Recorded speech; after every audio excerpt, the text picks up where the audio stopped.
Welcome to the Resilience Report, where each week we share the latest on companies engaging in inspirational solutions for our planet and engage with ecopreneurs and lighthouse leaders disrupting their respective industries in pursuit of better, more resilient business. I'm your host, Florence Scott. Thank you for joining me as we dive into this week's report.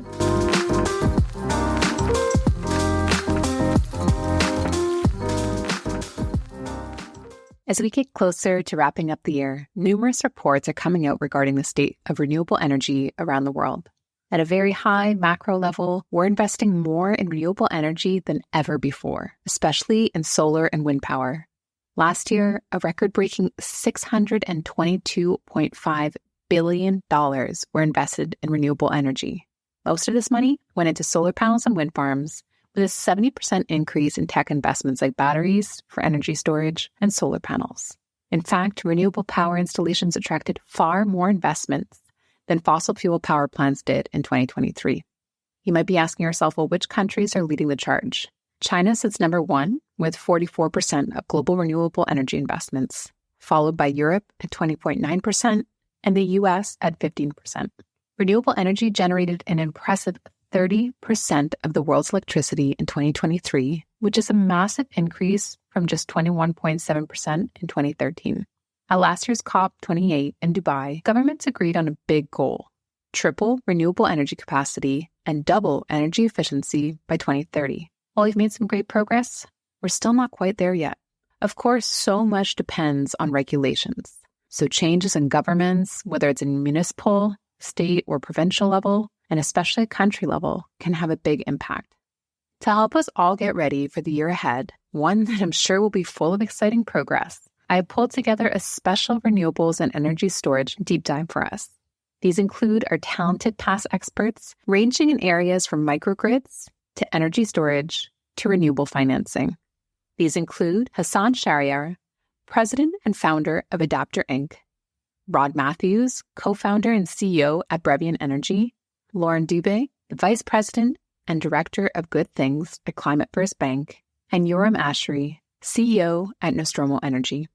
I know that this is one area that many of our listeners have expressed interest in, so this is my promise to you that I'll continue to bring more renewable and energy storage content to you in 2025. Until then, enjoy the special deep dive. To get everybody on the same page and, ideally, hopefully we're going to have listeners from all around the world. Can you give us a little bit of background as to the state of renewables in Canada, which is where your company primarily operates? So I am probably going to have a narrow perspective on this because, there are so many things that are going on as it is today. So maybe one way to frame this is renewables really started small, like any new technologies, back in the early 90s, going up to the 2000s. But what really kicked it off was some of the motivations around policies, and then those policies that were shaped by individuals that wanted to bring these new technologies into the ground as an option for power generation. They really made it happen. And so the early 2000s, mid 2000s, wind kicked off, and very recently solar has been very, very competitive. So the state of technology is optimal from the renewable technology standpoint. Where we currently stand is that the technology has matured, the industry has gained a lot of experience, and they have matured in terms of executing. So technology has matured, the people have matured, the market policies have matured. But the challenge now is interfacing and integrating all of these maturities, and how do they tie in with how our grid is currently structured. Our grid was built 150 years ago, right? It was not designed for renewables. It was designed for something. Mm-hmm. So the grid got more and more complex over the years for a different set of technologies. And now they have to deal with, and I say they have to deal with because the new technologies are providing new kind of value propositions. So the interface and merger areas are becoming more and more critical. And that is where we are today. We have very mature technology. We have great and competent people in the renewable energy space. We have a goal of a sustainable future. Everybody agrees to it, right? But we also have legacy systems in how that energy is delivered to the consumers. And so adapting that legacy system is going to be the most critical aspect on how we can move. And that's where we are today. Would you say that that's the biggest challenge that the renewable space is facing right now, is how to connect into the grid? And if not, are there other kind of bottlenecks that you see happening right now? And then on the flip side, is that opportunity, the biggest opportunity you see right now is that there's a genuine groundswell of interest in terms of these alternative forms of energy? The biggest challenge, I mean, if you look at what's going on in the States, there's a lot of potential for decarbonization. So they're very coal heavy. So there's lots of opportunity for decarbonization, and renewables are hands down the best way to do it. But the biggest challenge that I'm using the States as an example, biggest challenge they're now facing is the backlog of projects in the interconnection queue. And basically you have proponents that come up and say, hey, I have this project, dear utility. Could you assess and let me know if I can interconnect? The utility takes some time and then assesses all the potential projects that might be developed over that time frame and gives an answer. By that time, there are other developers that have proposed new projects. So interconnection queue is now super long. The cost for interconnecting renewables is super high. And so now you have this kind of slowdown of being able to deploy the most efficient generation systems that's out there. So that challenge exists for the US because they're full on decarbonizing. That challenge also exists here because the grid architecture is pretty much the same. And that's why utilities and system operators are now thinking, wait, how do I mitigate the ability to incorporate more renewables? And so storage is becoming a big topic. Mm-hmm. But again, it's more of a reactive approach that we are seeing in the market rather than a proactive approach. So storage now is being pushed because of the reaction towards the renewables that were deployed. But maybe we should be thinking proactive. What should we be deploying really to solve the needs of the next 5, 10, 15? Just a few barriers to overcome, because I want to get our listeners to better understand Adapter and the work that you're doing there. Could you maybe help explain two, bridge concepts that will get us there? One is that of hybrid renewables, and the other one is microgrids. And maybe just assume that listeners might be coming from the renewable space, but they might be coming from a completely different industry. So you might just want to level set the description there. This is a tough one. This is a very tough one. We're talking about very complex system. System that has been developed over decades. So the simplest way to think about it, and I've been trying to figure out for myself as well, so I talk to my friends and they're like, Hassan, what do you really do? What is Adapter really all about? Here is the analogy that I've come to really like. If you think about it, so Lauren, let's say you're going to UK, you take all your devices and your power outlets and power plugs and whatever for your laptop, go to the UK, try to plug in your 2-pin into the 3-plat pin. Can't. No. Yeah. What if the only solution you had was to call an electrician, change out the outlet before you can plug it in? Yeah. Not quite convenient. Not quite convenient. But you call up the electrician, it's like, oh, it's going to cost you, I don't know, maybe 150 pounds, and I'm going to go and do it next week. Mm-hmm. That is what happens when we propose renewable projects to connect. Okay. We do not have any need of adapting how the grid behaves with how a renewable generation system behaves. And so that interface, which exists in our travel adapter, like, when we're plugging in a power outlet to a different country, right? That's the solution. You go, you buy it, plug it in, off you go. But today, that system does not exist in the power sector. That's what we are developing. And that's what we want to make sure helps with that speed of transition. Because then you make it easy for the utilities, make it easy for the developers, and it doesn't cost an arm and a leg for the consumer. Well, we all use energy. I think the concept of the traditional grid is not one that everybody understands. Could you maybe first walk us through that traditional grid, and then I'll pull you over and you can explain the difference between the traditional grid and a microgrid? Okay, 50,000 foot view. I don't want to get too in depth. Please, yes. Essentially, the major grid, you can look at it as generation, transmission, distribution, consumption. We'll look at it at those 4 parts, right? So generation.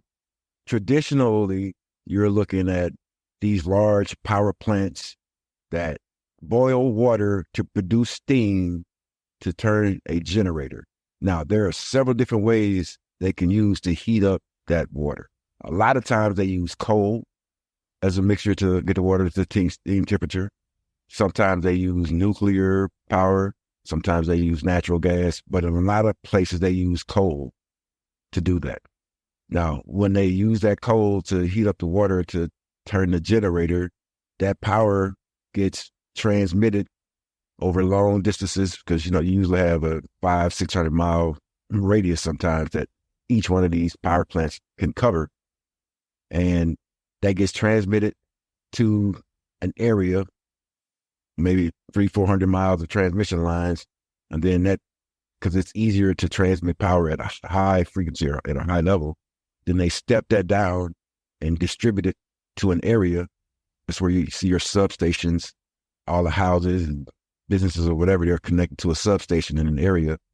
And then from that area, you use that to consume your power coming from that. That's essentially like the national grid. So they generate the power, transmit the power long distances to the substation that distributed powers to the individual houses or businesses. In those individual houses, they see the meter, they connect to a meter, and that's how you are charged for the usage of that power. A microgrid is effectively the same thing, but on a much, much smaller scale. You have generation assets like solar. Solar panels, they generate power. You can have hydrogen fuel cells. You can have things like storage, like battery systems that can store power and still be considered as an asset, sort of like generation, because you're being able to draw power from it. And that power is transmitted and distributed over a much smaller distance. Instead of hundreds of miles, it's hundreds of inches or a few feet. So then you convert that power. Most of the time that power is what's called DC, direct current. And your appliances in your house, that's like the distribution system, use AC. So they convert that power from DC to AC, and then you use it locally. You consume it locally, just like you would in a microgrid. So that's why they call it a microgrid, because it's a much smaller version of the larger grid where you have generation, transmission, distribution, and consumption. You have that hyper local of generation, transmission, and consumption. That was very digestible. Thank you for breaking it down that way. That was probably about as easy as I can make. I got it. It was perfect. So you're the co-founder and CEO of a company called Brevian Energy. Would you mind explaining the business model? And so this is a microgrid solutions provider, correct? You mind walking us through that? All right. Well, essentially, like we just said, what a microgrid is. And we like to say, if you've seen one microgrid, you've seen one microgrid, right? Because everyone is totally different. So that's where we come in and we analyze. If you are an existing location, we can analyze your usage at, over usually at least a 1 year to 2 year time frame to understand the cyclical nature of your usage. So we can make sure we design a system that can meet your needs during your peak times. So we perform that analysis. And then we come in with, most of the time we use solar. That is a real large component of what we do. Solar panels come in with battery systems that can, and the type of battery systems that can take your whole load and can shift the load on a daily basis, instead of just being a backup system that only can take your load when the grid is not available. What a lot of people don't realize, there is what's called a demand charge, number one, on your bill. So you get charged for the energy that you use, that's your consumption, but that's the consumption charge, your per kilowatt hour charge. And you also get charged for the amount of power that's made available for you to consume at your peak. And that's measured in 15-minute intervals. So that's why they call your interval information. So your highest peak usage, or your highest 15 minutes of usage in a given month, is what you're charged for as a demand charge. And that's could be as much as a third of your bill, depending on how much that's made available to you for you to use. So a lot of people really don't understand that. And here in we're in San Diego, California. I wouldn't say the name of our utility company here, but we have the highest utility rates in all of the United States of America. Wow. And we have what's called time of use, where we are charged 3 different rates depending on the time that you use. There's a rate from 7 a.m. to 3:59 p.m. That's called off-peak. Okay. Then there's a rate for 4 p.m. to 8:59 p.m. That is called peak. And in some cases, we've seen that can go to as much as 74, 75 cents per kilowatt hour. Wow. And that's a lot. Mm-hmm. And then after that 9 a.m. to 6:59, that is the super off peak, which is obviously the much cheaper. That's when people are encouraged to charge their cars and things like that. Mm-hmm. Certainly not at that 4 o'clock to 9 o'clock time frame, because that is the most expensive. And that's, it's the time when everybody's home, everybody's washing dishes and cooking and watching television. And so that peak time really is getting to us. But we have the ability with the microgrid, when you're producing your own energy, and we have the battery systems and the control systems that come with them to shift your load at 3:59. If your solar panels aren't really produced, particularly in the evenings, in the wintertime when the sun goes down relatively early, these time frame, your power is kicking, your solar kicking in almost to 8 o'clock at night. But in other time periods, when that is not the case, we have the ability to shift the load to the battery system. So now you don't have to draw from the grid during those peak usage times. So you don't have to do that at all. And if it's not grid attached, you don't have to worry about that anyway. And does Brevian partner with manufacturers, or you work with whoever is looking to put in the microgrid and they select, for example, the renewable energy source? We have a solar panel company that we work with for all of our projects. We toured their facility and we met with the founders and owners, so we have a great relationship with them. We have a battery manufacturer that we've partnered with, our control systems partner that we partner with, hydrogen fuel cell company that we partnered with, wind turbine company that we partnered with to bring in these technologies. And again, like I said, that mixture of technologies is totally different depending on the requirements and the needs of each customer.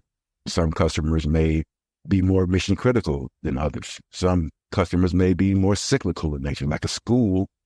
In the summertime, there's very little usage at some of them.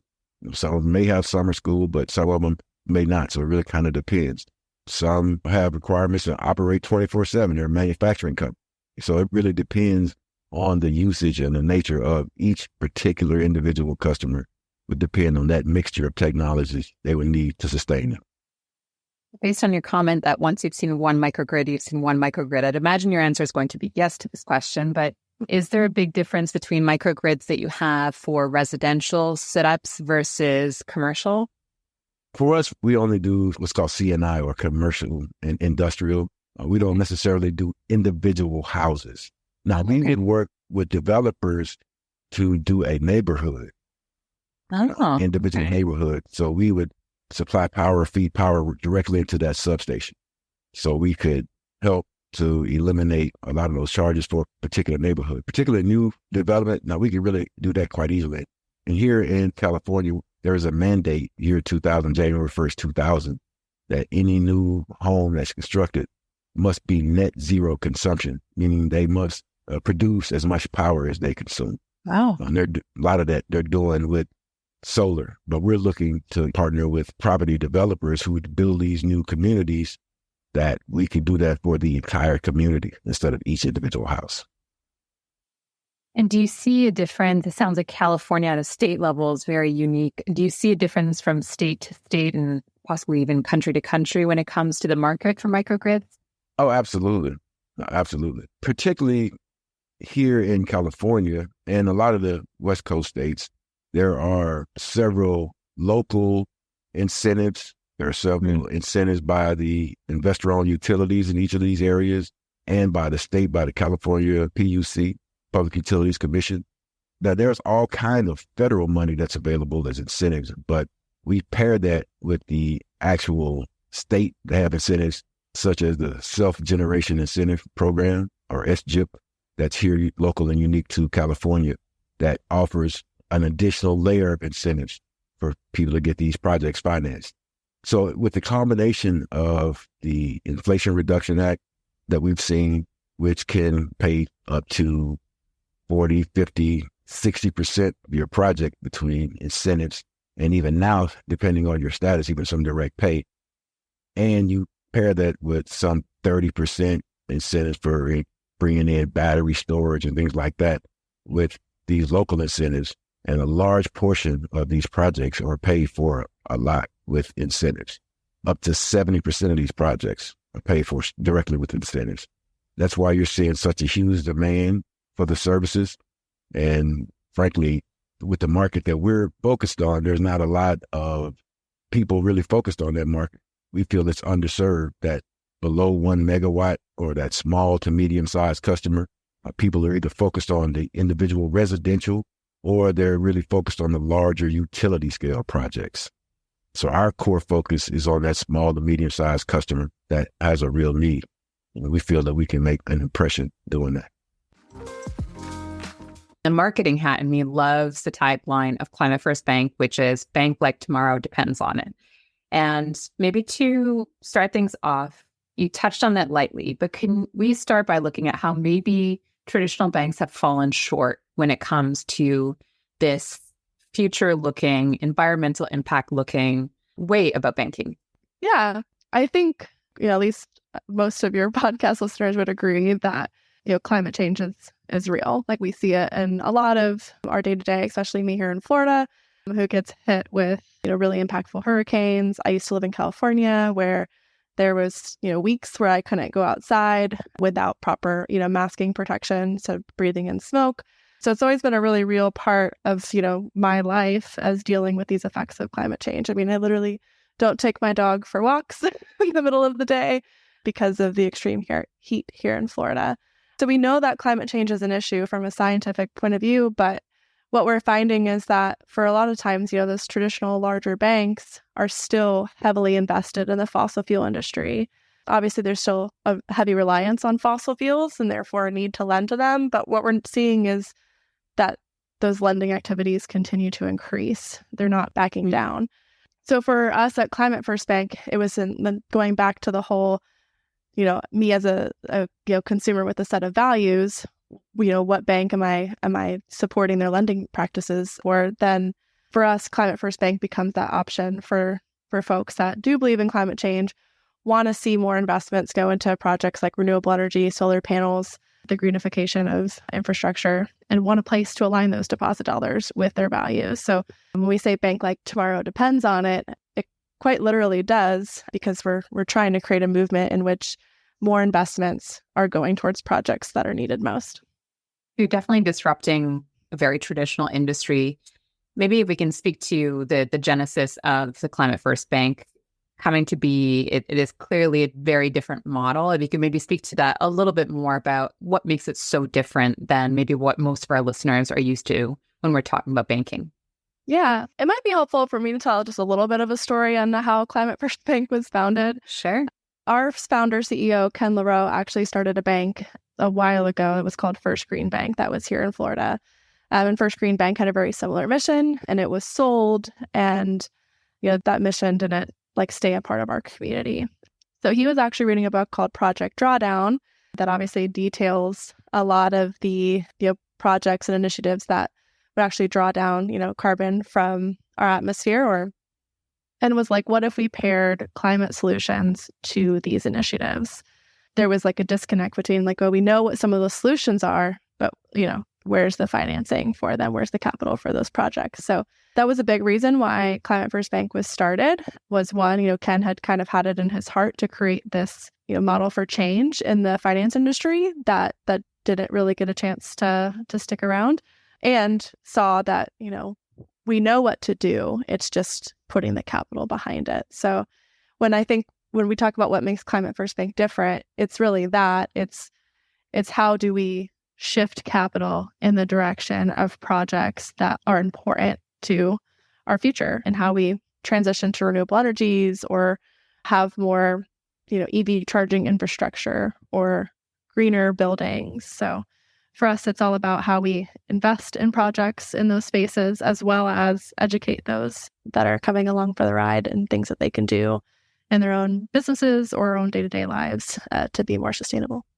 I love that shift that you're talking about from purely shareholders to the full value chain of stakeholders. So that's an important nuance. And part of that growth that you've seen is definitely linked with your mission, as you were saying. So you are based in Florida and Sunshine State.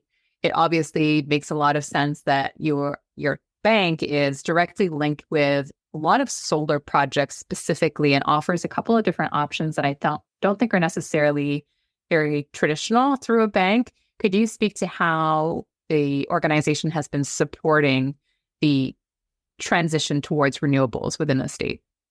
So we actually have a sister company called One Ethos, where Climate First Bank and One Ethos are under the same holding company. So they actually developed technology for Climate First Bank in order to, provide an application process or a whole loan process really that helps us be able to do solar lending at scale. We kind of leveraged technology to be able to, instead of just getting applications from people as they come into the door, to having a technology platform that we can share with all of the solar installers here in the state of Florida. So I think as of end of last year, we had supported 1,870 households in a transition to solar energy. So we have that to our advantage of leveraging technology in order to do this at scale. But we also created a product that I think is pretty revolutionary, if you will. I think solar has kind of it's had a bad rap at times, and a lot in part because it's not always been a transparent product. So you have some financial products that maybe advertise a really low interest rate, but there's a financing fee, or what they call a dealer fee, that gets tacked on. So you're paying, 20-30% more for solar than you really should be, just to kind of get that, poster rate. So for us, it was important to just automatically right off the gate say we're not going to charge those financing fees or those dealer fees. So that way, the price of the system is the price of the system. We're very upfront with what our rate is. We, amortize that over, is it 25 or 30 years now for residential solar lending? So the goal being that as, utility rates are increasing, that you can essentially replace that utility bill with a stable solar loan payment.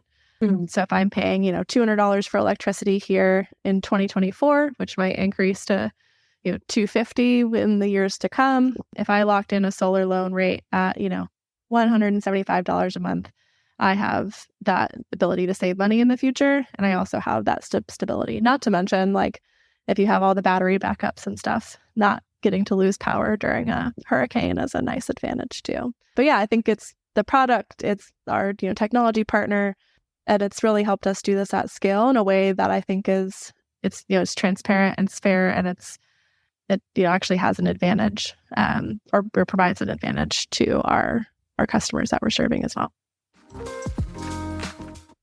I think most people can understand that buildings use energy, but I don't think many people understand how much demand that buildings actually place on the grid and energy demand. So can you help us understand that a little bit more? And then maybe directionally, do you feel like this demand is just going to get more and more challenging? Yes, absolutely. So according to the Department of Energy in the US, there's plenty of data about the energy market. It's actually 74% of electricity. Okay, it's not just energy. If you look at energy, there's other, obviously, forms of energy, but we're just looking purely electricity. It's 74%. And why is it important to focus on electricity? Because we're in the electrification era, electrifying everything, right? Heating, transportation, etc. And most of the charging, if you talk about EVs, is done in a building. It could be a parking garage, could be your home, could be your office, could be somewhere. There is some in the public space, but it's mostly going to be in buildings. Heating will become electric as well, right? So That's the goal. The idea is to electrify everything and then make sure that the electricity is generated from clean sources. So today we're at 74%. We're probably going to get much higher than that as this, trend continues on electrification. And we have some new loads coming on, like think about data centers and AI and what that's going to bring on. So, people are talking about building nuclear plants just to supply the electricity requirements. And these are also some forms of building. So essentially the built environment will account for the vast majority of energy consumption. And so, obviously kind of leading to the next stage is kind of what do we do about that? Like what tools are there for buildings to manage that energy usage in the most efficient and environmental way? Absolutely. And from a lot of the research, it sounds like storage, energy storage, is really one of the solutions. So how can the idea of, or the concept of storage and certainly the technology help with this increasing demand? Yeah. So, the need for storage has really become, a focus and now really a necessity as more and more renewables were available and the effort to integrate them into the power grid. And these resources are variable. They're not steady. And so the way to stabilize that energy supply is through storage. So you store when it's available, and then you provide the energy from storage when those resources are not available. I mean, take solar as an example. So you have abundance during the day, you have zero at night, store as much as you can during the day, and use the stored energy at night. If we take California, for instance, there's plenty of days in the year to date that 100% of the consumption is made from solar, even at a surplus.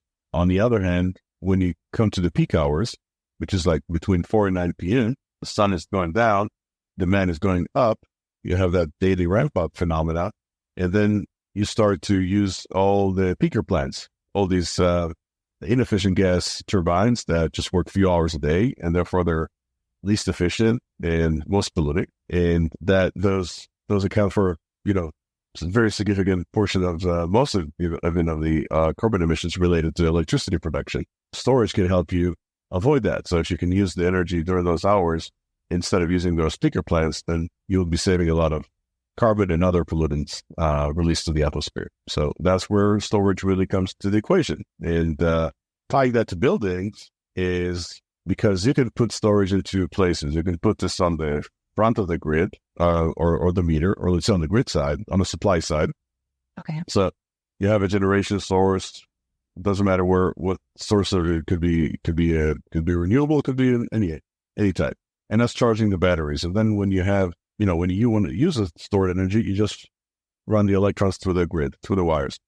On the other hand, you can have storage on the demand side. And then you have it actually where you need it. So you're not dependent on a grid anymore. You're not dependent on infrastructure. You have the energy on the side of the demand, and that can save you all the infrastructure in the middle.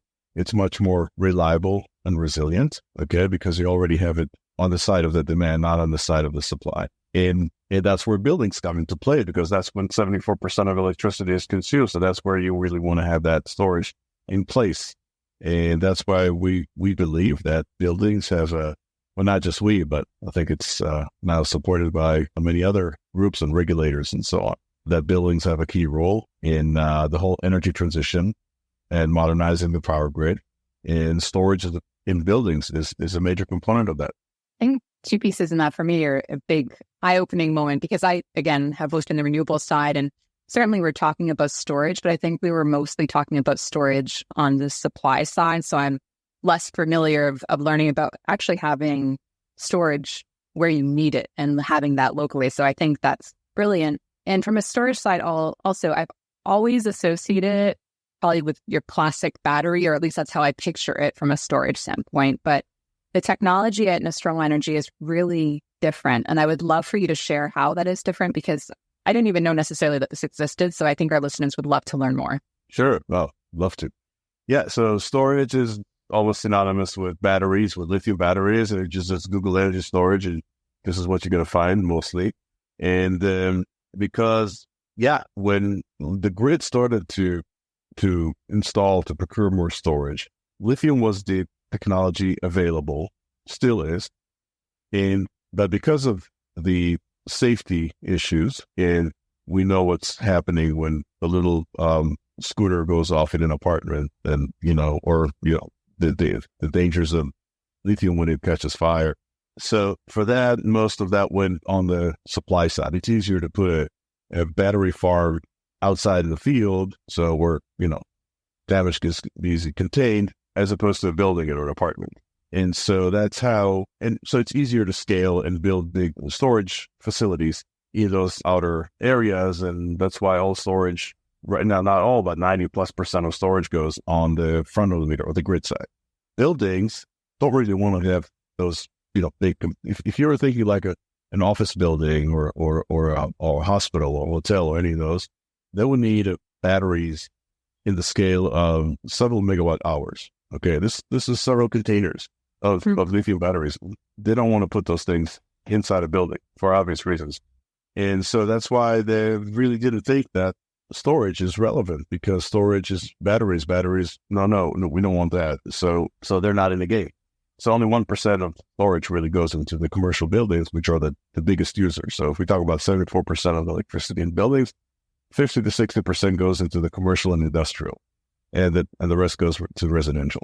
So the safety, the regulatory barriers, regulatory in the sense of like fire codes and those kind of things, which make the installation much more complicated, expensive, etc., really kept them out of this game. And he has to think about, okay, what are the benefits? Okay, why would a building even have a motivation to install storage? Why would you play in this? This is the problem. That's the grid's problem, right? I'm a consumer. I just want to flip on a switch and get my power. I don't want, that's your problem, not mine. And true, the grid is responsible, but here becomes the decarbonization factor. Buildings want to be green. Okay, it's good for business. It's good for climate. Buildings being rated for their carbon footprint.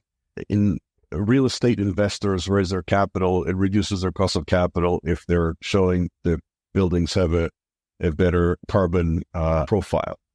And so, and storage is probably the most impactful way to reduce the carbon footprint of the building. And I think that goes to the question of when do you consume energy?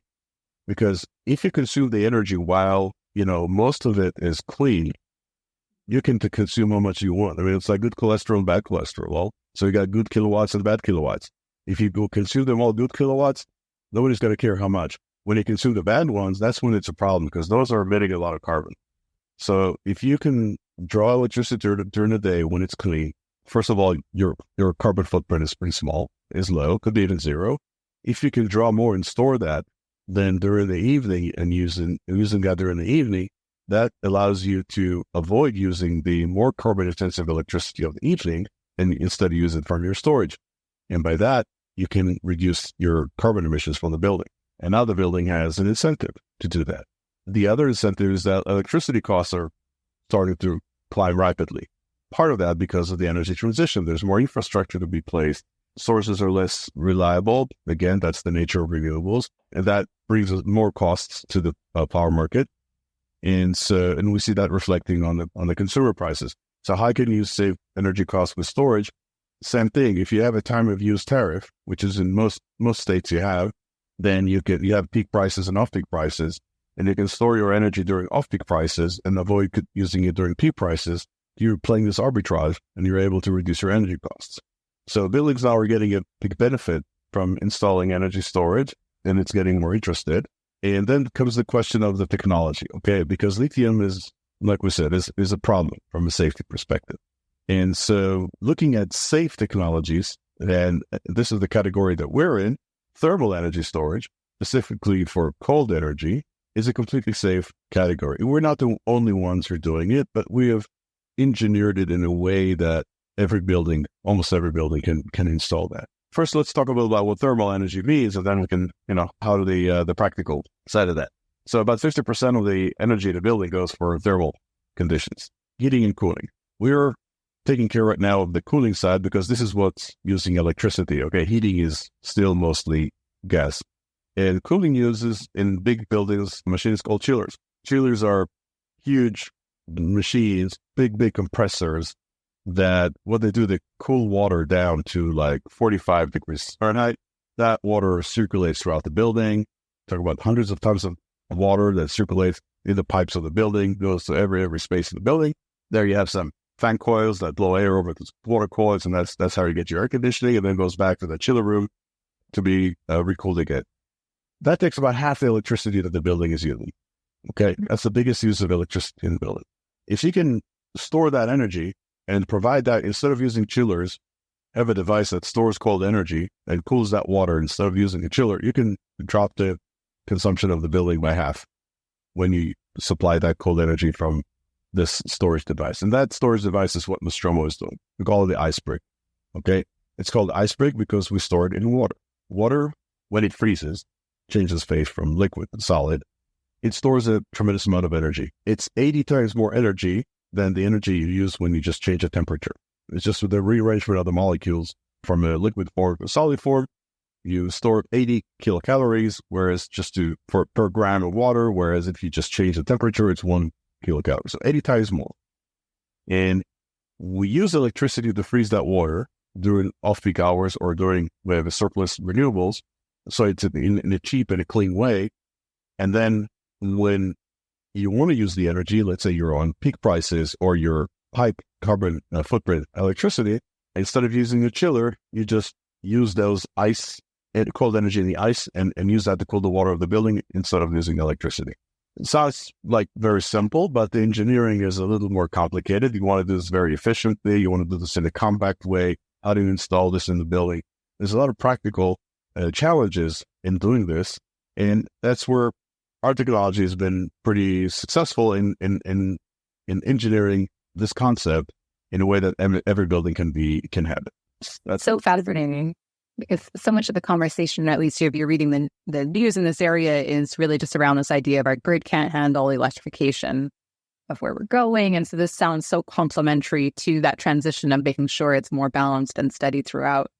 You did mention some maybe more governmental incentives. Do you see maybe from a regulatory standpoint that we're going to start seeing changes that are going to impact the way buildings are managing electricity or energy, depending on what the mix is? And what kind of role does storage play in that future, in those changing regulations, whether it's specifically in California, across the U.S., or globally? Sure, yeah. It's happening in different places. I mean, not yet in in a uniform way, but you see different state or cities that adopt, or market or public utilities commissions that start to develop regulations or market mechanisms in order to either require or incentivize, I'll just call it shifting consumption. Okay, energy is just, storage is just a great tool to shift your consumption without changing your operation or behavior. All right, so if I tell you that, to charge your EV in a certain hour versus another hour, and you're at home, that's fine. But I cannot tell you to turn your air conditioning on in another 1 hour, not the other hour, because you turn on when you need it, right? You don't have that flexibility. Businesses even have less flexibility. And so regulations around time of use, like power prices, peak and off-peak prices, those kind of things are starting to become much more common. There's a great example more recent in New York City. It's called Local Law 97, which you're familiar with. I'm familiar with, but if you want to speak to it, it's probably not everybody who nerds out about local laws like that, so feel free. Yeah, it came into force this year, January of 2024. It was enacted 5 years ago, and basically it puts a cap on carbon emissions of buildings, I think about 25,000 square feet. And that cap is based on their historical assumed emissions, and they have to come down every year. I can't exactly remember the steps, but if you are above your step, you have to pay a fine of, I think it's like something $270 per ton per year of excess emissions. And so the way that they would calculate emissions is based on your energy use, of course. Okay, I mean, there's obviously, if you use energy on site, then the other form of energy is the electricity that you consume. And they account for the emissions of the building, and then to see if you're above your cap, and you get fined for that. Those fines can be pretty massive. I mean, there's some buildings that have millions of dollars of fines that they'll have to pay if they can't, fall under their cap. There's various ways to reduce your carbon footprint in the building, but like I said before, storage is probably the most effective one, because if you can charge your storage device during hours where electricity has a low carbon footprint, that's probably your best way. Because think about just efficiency. Okay, so efficiency meaning do the same work just using less electricity. You can save 10, 20%, maybe 30%, but putting very much more efficient lighting, heating, other type of appliances. Or even air conditioning. Yeah, you can invest in the most expensive air conditioning systems and you can get 10, 20% of more efficient machines. When you're using storage and you're charging it with clean energy, you can win even 100%. Okay, if you're able to source that energy from a clean source on site or on the grid or through a PPA, like a power purchase agreement from a solar facility somewhere, you can basically run them on 100% clean energy. And that's the best way to reduce your carbon footprint. That's a great example, and people believe that other cities will adopt similar regulations going forward. The way they are treating storage or any type of shifting technologies is by time of day carbon calculation. So same as you have like time of day for electricity, there's also be a carbon price, if you will, for electricity during every hour of the day. And this is how they're going to calculate your consumption. So based on the time you used it, the electricity will calculate your carbon emissions. So if you can move out your consumption during the hours where the carbon price is low, that's a great way to avoid those fights. So that's one example. I could give another example, just maybe more on a federal and national level. There's this regulation by the FERC, the Federal Energy Regulation Commission, that says that distributed energy resources, like, buildings or anything that's in the building, okay, it's a distributed energy resource, can participate in the wholesale market like any other energy resource on the grid. So what does it mean? That means you can sell the energy into the grid and earn money. And how do you do this? One of the ways is by dropping demand. Dropping demand is the same as supply, okay? Adding supply, dropping demand. At the end of the day, we just want to stabilize that. There's different ways of measuring how much demand you're dropping. But if you have storage, it's pretty easy. You just meter how much energy you're releasing from your storage device.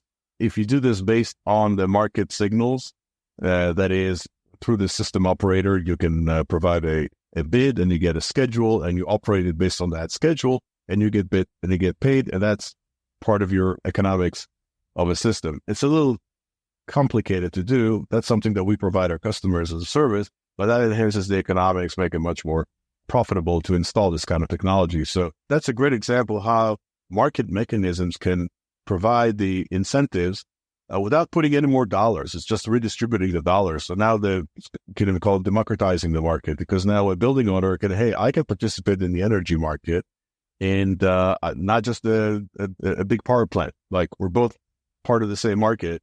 They're selling electrons and I'm selling avoidance of electrons. At the end of the day, it's about when supply meets demand. So that's another example of a very important regulation.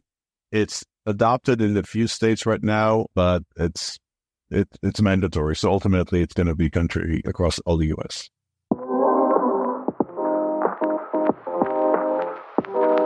I hope that you've enjoyed this week's edition of the Resilience Report.